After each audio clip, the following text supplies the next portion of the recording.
Hello, Arirang radio listeners. I'm K-pop and host Isak, and you're listening to Insider.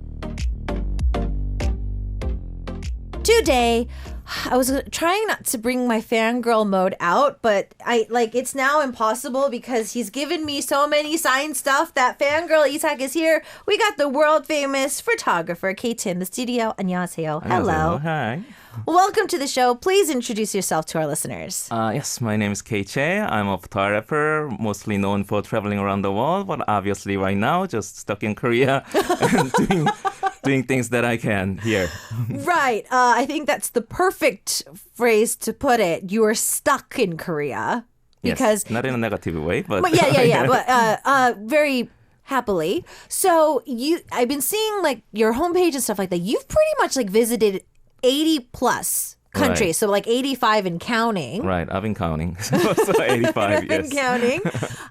And obviously because of the pandemic, you were grounded back in Korea. Right. Okay. Yes. If you kind of do the math, because I was kind of do the calculations, you've been doing photography professionally for about 12 years? Right. Or so? 15 years, yes. So pretty much you've rarely stayed in Korea. Yeah, like this is like first time in 12 years that I've stayed in Korea this long.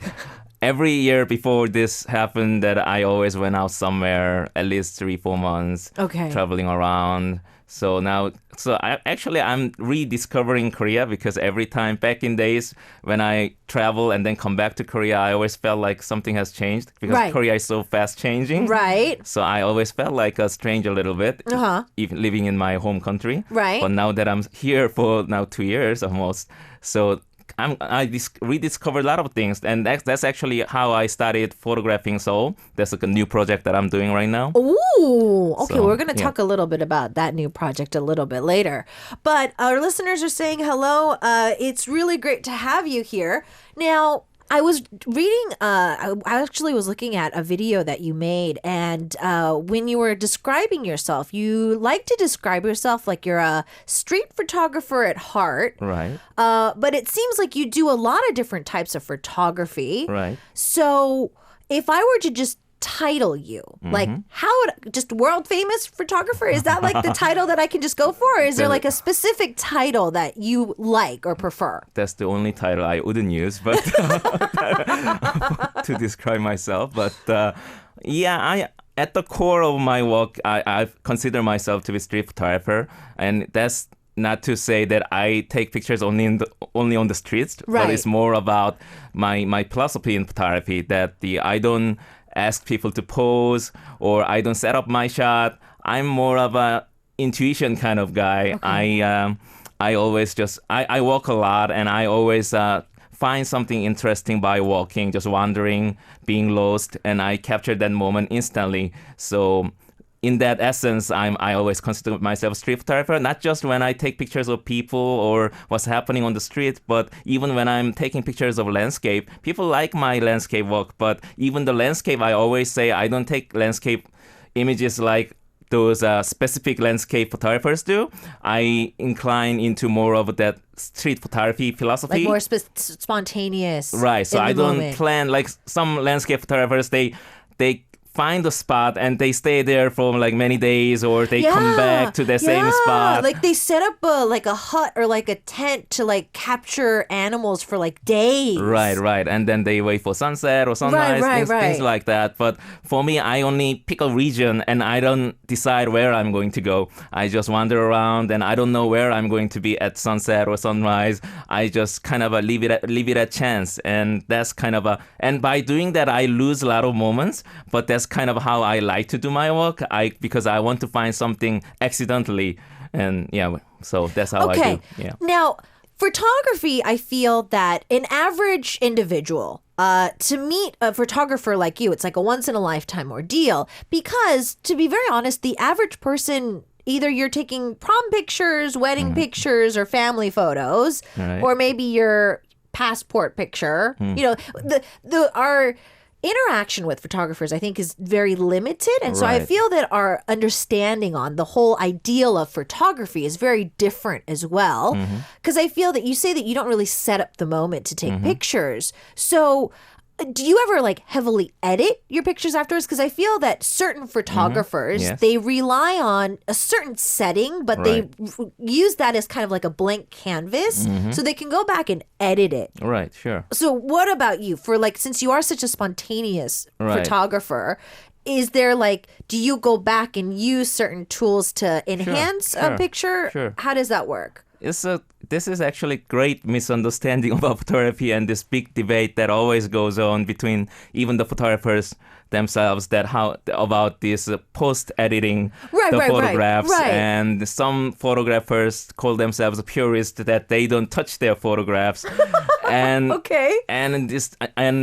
I'm totally against it. And because this post-editing, what they call the photoshopping, it didn't come up in the digital age. It existed even in the film days. People did a lot of editing after taking the pictures, even in films. So this is not something new. It became easier now with the digital technology, but it existed. And for me, I think it is really important to edit pictures on your own, because for me, when I look at these people who say who pride themselves of not editing their pictures, for me it's like you are letting the computer, the camera do the editing, and I wouldn't want that. I would actually want to finish my work on my own hands. So for that reason, I have to edit my pictures, and you will see that I have, it happens even when I take the pictures, but even after when I edit the pictures, there are certain characteristics that I want to put on my pictures, so I definitely edit it.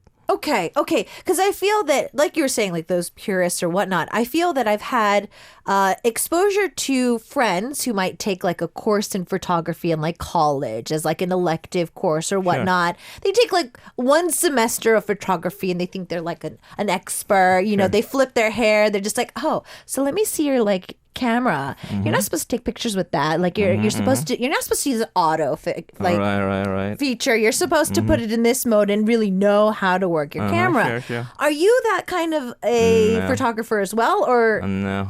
I don't know much about cameras actually. So wait, what? No, when people ask me, they come up to me and they ask me to recommend them cameras, or they ask me about the settings, and I only know how I take pictures. I don't know a lot of settings, and that's, for me, it's not really the photography. A lot of people just think about the camera, but for me, it's an art form. So I only use camera to take the pictures that I want. It's not about like just learning programming or some kind of language that kind of perfecting the technique. I mean, there is technique involved, but for me, it's not so much about the technique. There is a picture that I want to take, and then I learn the technique to take that picture. I don't learn the technique just to take the picture. Right. So you're not trying to be an expert in your camera. You're trying to be an expert in capturing a moment. Right. Pretty much. Okay. Because I've seen some of your exhibitions and I've seen the pictures, especially like with your landscapes and stuff like that. One that stood out for me was the penguin picture that you have.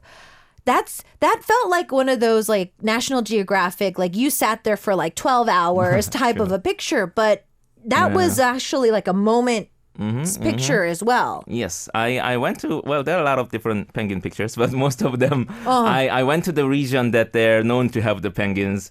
So like king penguins in South Georgia, there's this island in the Antarctic region. And I went there and there are thousands of penguins. So in that setting, it was more about finding right angle, right spot, and right penguins to photograph rather than just finding one. And then just taking one. Right. So, there's only one time that I had, I didn't wait for it, but there was this one time I took picture of an emperor penguin. And emperor penguin, it was hard for me to see when I went to the Antarctica because I went there by the ship, by a cruise ship, and we weren't going inside the continent. We were just going by the shore with coastline. And the emperor penguin is the only penguin that don't nest near the coastline. They have their nest inside. Okay. So usually they don't come out. So it was going to be almost impossible to see them. And then we met this one emperor penguin who was just venturing outside just at the coastline. So I on cups of manhood, and one expert told me that when they are about to be adult, the emperor penguin have tendency to kind of roam about on their own a little bit. So I met him in that moment, and I took that picture. Wow. Okay. Now you've written 7 books. So there's 7 books that have been printed. Yes. I Okay. think So so. it's 7-ish books. Now are these all books? Because the book that you gave me now is just like a book. It's like a written book, Right, but right. there's other releases. So like, are they just all written books? Is there like picture books? Is there a little bit of mix? Like, There's some photography books I did, Okay. and some people are frustrated when they buy my book because some like my recent book only have the text, don't have photograph. And as soon as then- I was looking through the book earlier, our photographer is like, "There's no pictures." I was like, "I know it's okay." yeah, and there's some books that my photography books don't have any text. So There's no in between. right, so people are like, because the famous genre of the photography book in Korea is more like what they call photo essays. So it's like a text and photograph. But for me, I want to, this is kind of out of respect for me as a photographer, that I always want to give attention fully to the photographs themselves, that I don't want to kind of have them accompanied by other text. And when I write also, I don't want to get help of the photographs to kind of cross my points. So I kind of want to separate them.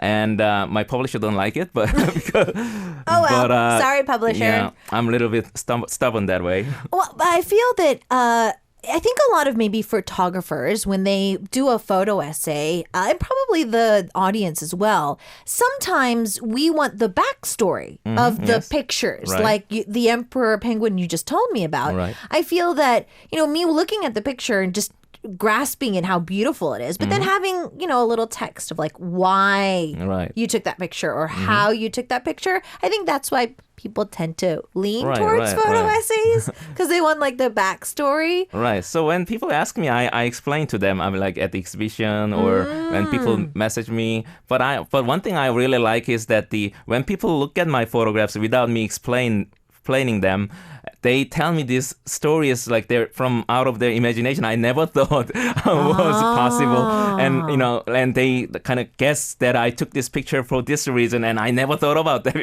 So I actually kind of like to listen to that kind of a thing, Okay. and I'm not a photographer who kind of have this set kind of a concept, I'm not like, you have to feel this way about this photograph, and I took this photo in this purpose.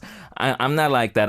If I take the picture I have my own purpose, but I after that I leave it to the people, and they can think about it whatever they want. Which I feel that as an artist in general I feel not common, because I feel that any screenplay writer, any photographer, any Right. singer, they had a reason for bringing that Right. creation right. to the audience. And if it's misinterpreted, I feel Right, that a right. lot of people might take that offensive. But you enjoy the creativity that your viewers give you. Yeah. So, it's a whole different concept. So to say that they are even the same is...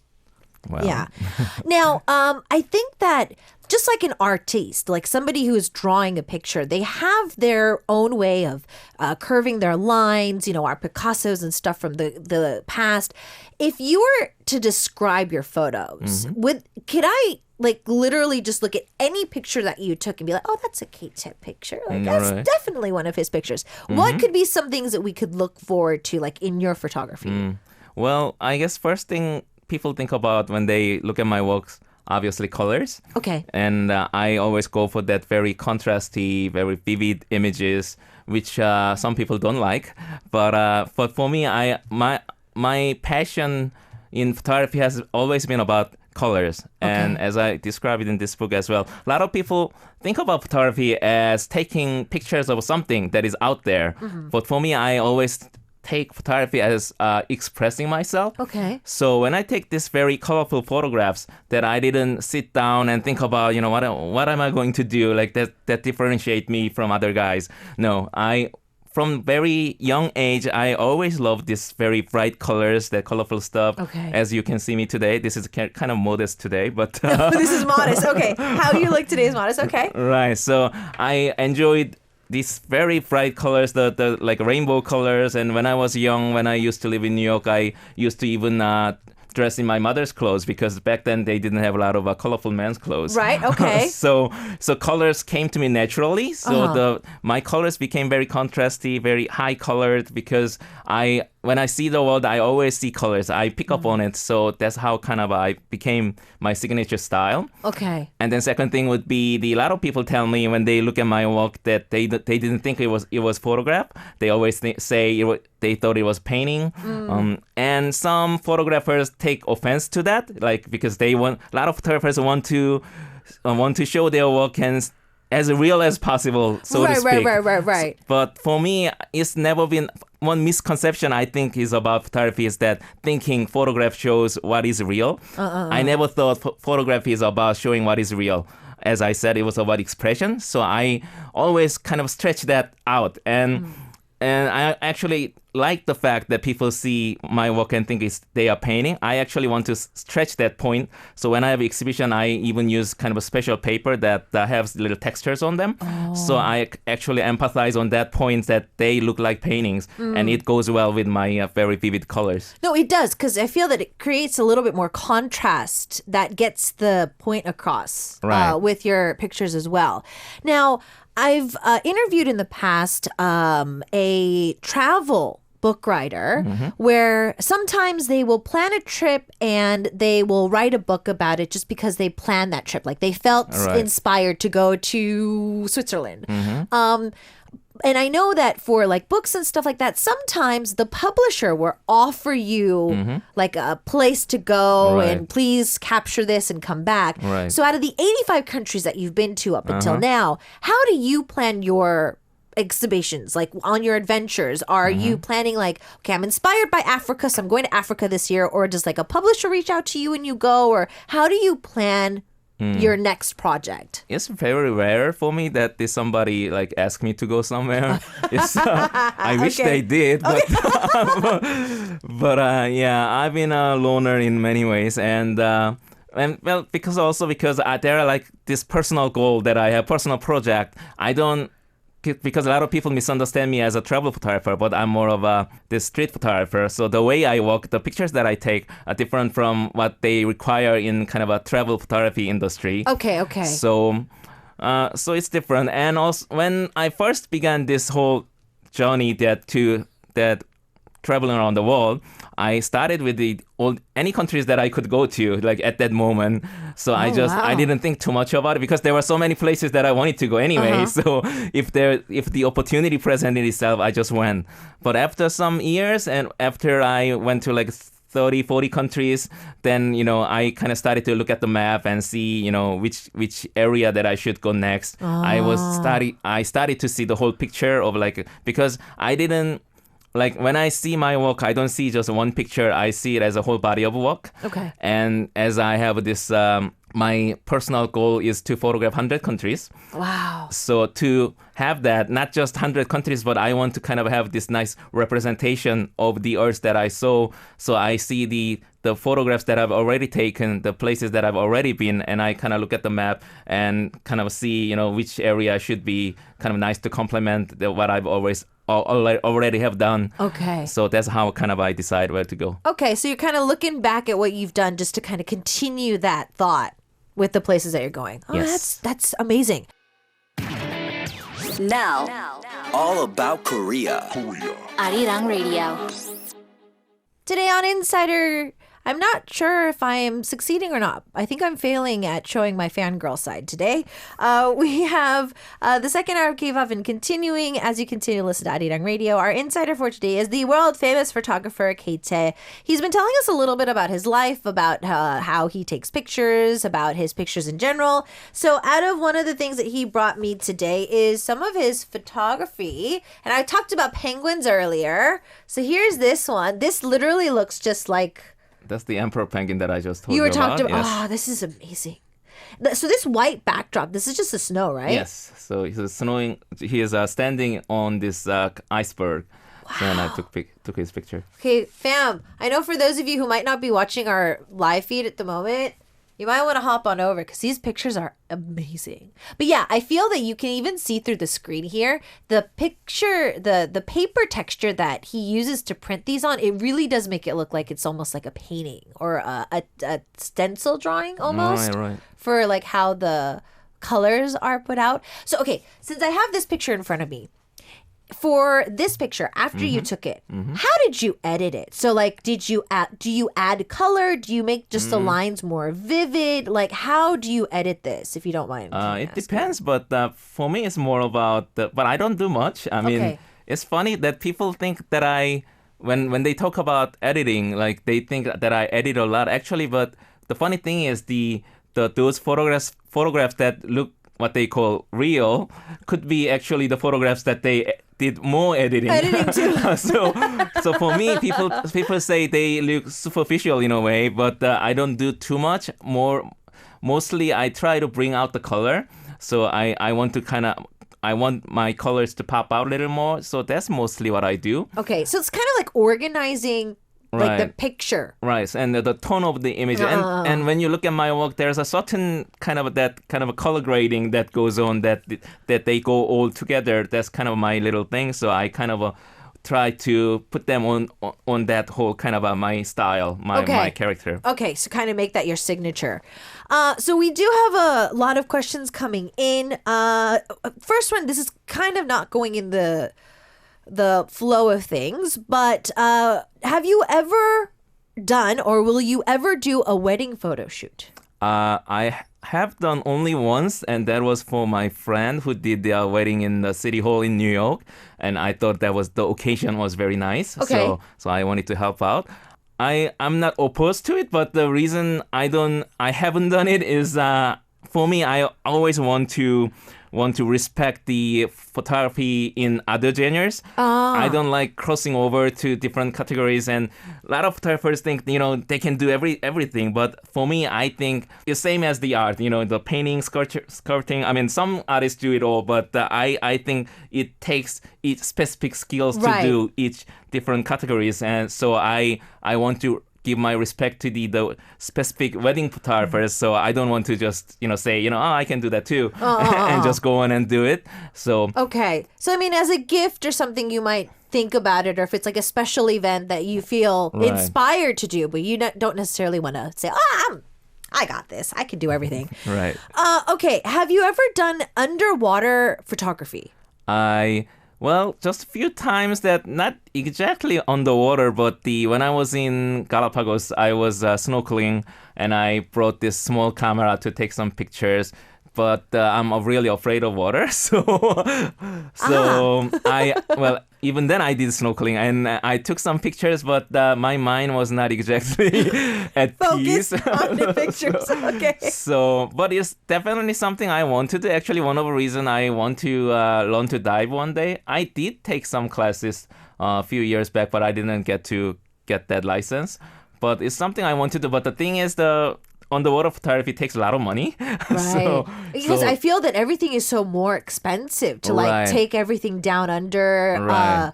You have to make sure that the lens doesn't crack either. Right. So there's like specific equipment that you Right. have to buy and Right. all the things that are involved. So if I'm commissioned to do it, then I would do it. But to do Okay. it myself, not yet.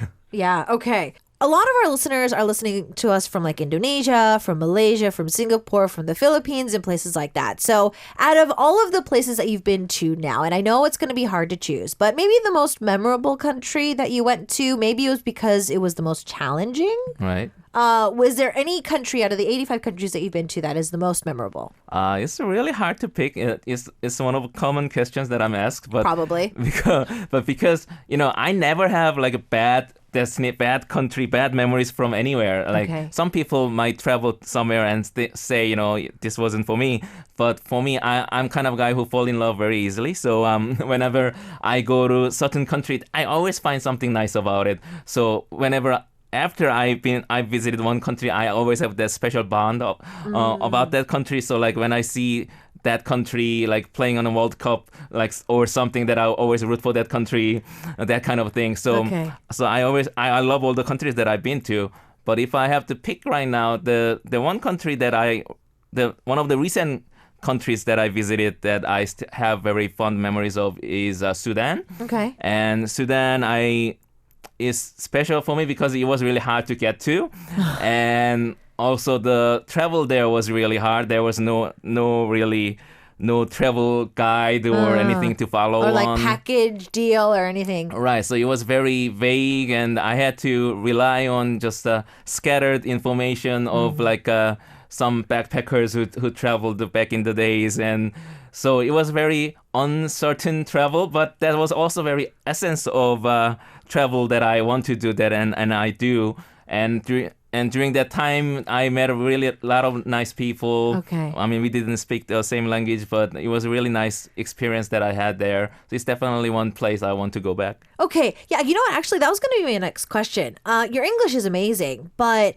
obviously, in a lot of the countries that you've been to, I bet that English was not necessarily the language that would Right. get you around. Right. So Korean's probably not going to be the language that's going to get you around. So how has communicating ever been something? Because I feel that the average person, when we go on vacation, we look at vlogs, we look at tourist-friendly places, we look at places where we can maybe we'll try to learn like thank you or how much is this or goodbye or stuff like that. But, you know, the language barrier I think is very challenging and might be intimidating for certain people. Right, So right. how do you go about that when you travel? Well, yeah, well, a lot of Koreans tell me, it'll be better for me because I speak English. But the fact of the matter is that more I travel, more I realize there are so little countries that speak English. Right, exactly. And it's funny, and especially when I remember when I traveled to the Western Africa region,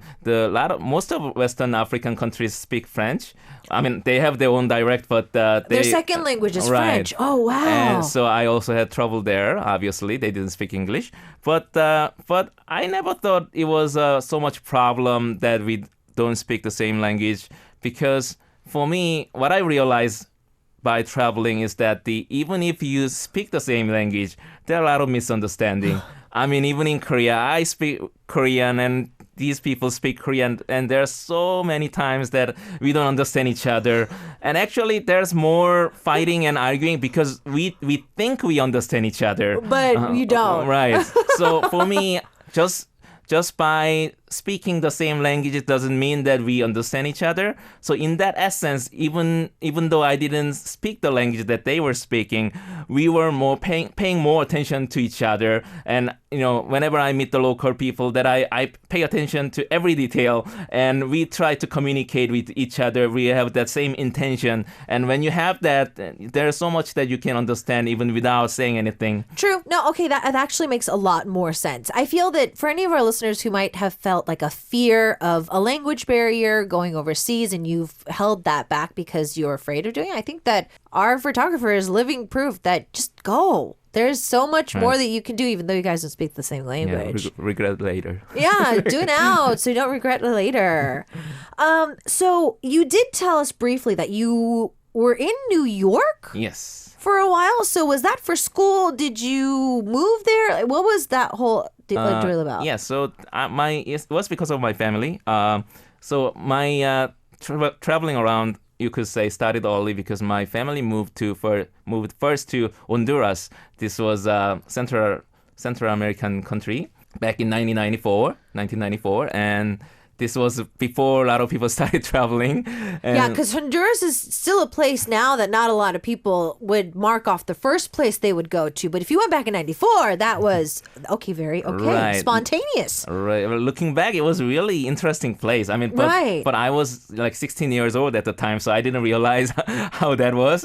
So I spent like a year and a half there, and then my family moved again to New York. So that's when I kind of started. I went to school there, and I went to college. That's where I first started photography.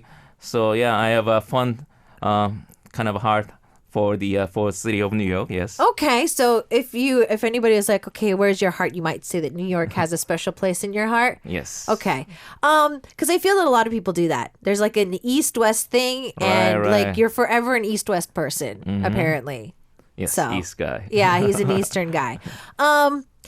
you said that you started photography in college. So were you the person that I was talking about earlier where like it was just an elective class, like you just planned on doing it for a semester, or was it something that kind of you thought, oh, no, maybe I'll just change my major, or how did that start? Well, it's kind of a long story, but It's fine. Give it to me. Give me the whole story. Well, when I was younger, in my teenage years, I always wanted to be an artist, but I didn't know what I was going to do. Well, obviously, I didn't want to study, so I was looking for what I could do. And for a long time, from when I was little, I had this dream of drawing, painting, that kind of stuff. But I'm really, really bad at drawing, and not just bad, it's like extremely bad. And even today, if I drew something, like work on it so hard, and I create this piece and put it next to some pre-kindergarten kids' work, and No, I doubt it's that bad. You wouldn't differentiate mine from theirs. No, I'm serious. So I had this really bad talent, but when I went to college in New York, I went there without deciding major. So I decided maybe I will take some art classes, and maybe the college education will teach me how to draw, and maybe I have this uncovered potential that these professors could help me discover. Help you discover? Right. So I took these classes like painting, the drawing, all this stuff, like, the apple on table, things Shading and all that. All right, things of that nature. And I tried so hard, but I was so bad. I mean, this wasn't really like special art school, but when you take art class, at least there are some certain like standard that these people come in with, and they like compared to their work, it was like so bad. I mean, like just right next to them, you could think I was just joking around, but it was my masterpiece.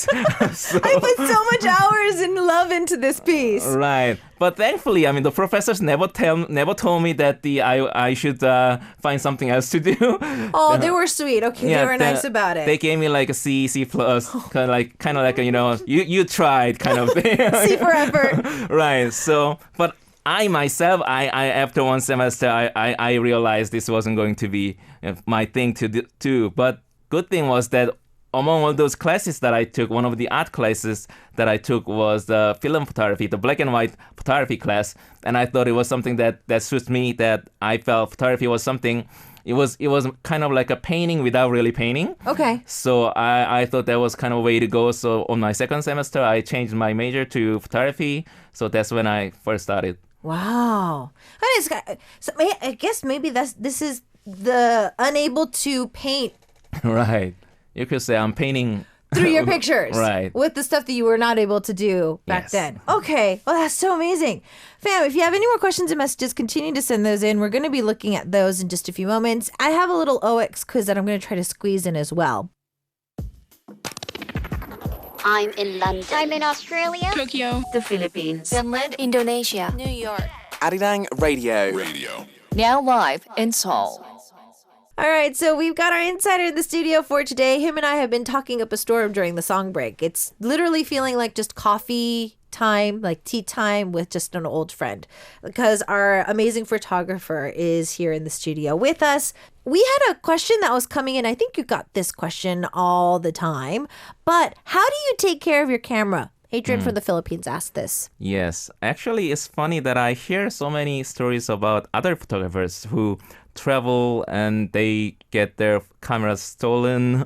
Yeah. And all these interesting stories, even the places that I've been to already. And they tell me, it's kind of like a face palm. I mean, like, it's just because they tell me like they left the camera bag in the bus Wow. and they tell me these things and I'm like, how can you do that? And because for me, when I travel, I never ever leave my camera bag anywhere. I mean, it's always like on you. Like, right. Even when I take like bus in this, like when I go to some places, there's this like tiny bus and there's this 4 seats and there are like 6 people sit and I have to like squeeze in and you go like 20 hours in that position. No. And even then, my camera bag is on my lap. I never put it on the top or to save space or anything. Or down. No, it's always on me.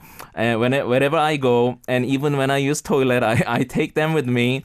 And there are also the many places that I had to go, like the horrendous toilets that I had to go to, and they're so tiny, and I have this big camera bag, and kind of trying to position myself, and But you still, everything, it's like it's on you. right. So No matter what. even when I sleep in like some kind of a guest houses, like some hostels, in like communal beds kind of thing, I kind of tie the bag onto my arm, and I sleep with it. I don't put it in any other places. Yeah, but I feel that's, and it's so easy because the bags are pretty bulky because you Right. have to have so many things in there, like extra batteries and Right. chargers and the lenses and all that. So Right, so it's pretty heavy. So my bag's usually like 15 kilograms.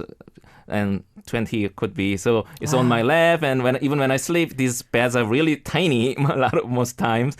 So I always give the better spot to my bag, and I'm like sleeping just like in the corner. yeah. So but so because I did that, I really never really lost my cameras, and I didn't have any. Only time I lost my phone once, so that was okay. the only time. Okay. I feel that we're not going to be able to do the OX quiz today. I really want to, but I don't think we're going to have enough time. But I do want to ask you this before we go. I hope this doesn't turn into a lecture. Do you feel that there is a difference between film and digital? Because I do know that there's like certain photographers that are like, no, film is more softer and warmer, and digital is more whatever. Yeah. Do you feel that it's different, or? I mean, it is different, but for me, it's more of a personal preference. I think it's more of a because whatever film can do, digital can do too, and the Vice versa. right. So it's more about there's thing about film, I guess, that comes from it being analog, but. It's more of a kind of texture, the look of it. But for me, it's more of a when you take pictures in films.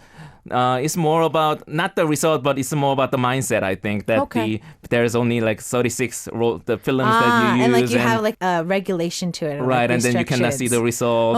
So it's more about how it puts you into this specific mindset, not so much about the result itself. Okay. Well, thank you so much for joining us in the studio for today. Is there anything our listeners can look forward to before we say goodbye to look out for? So the coming spring, I'm planning an exhibition on the Seoul photography that I've been working on, and the new book will come out as well. So that's the one thing that I'm really working on. So if you guys check that out, it'll be really nice. I'll be there. Okay, so thank you so much for joining us in the studio. It's time for us to sign off, and I'll see you next time. Thank you for having me. Yeah, bye. Did you enjoy today's interview? I hope you did. If you want to catch us live, don't forget to catch us live every Wednesday from 1 to 2 p.m. Korea Standard Time. And we are always waiting for your questions too, so don't miss out. If you missed the live broadcast, you can always go back and check out our VOD service and our AOD service through our homepage or our application that is free. Don't miss out on power interviews with yours truly, DJ Ishak, every Wednesday.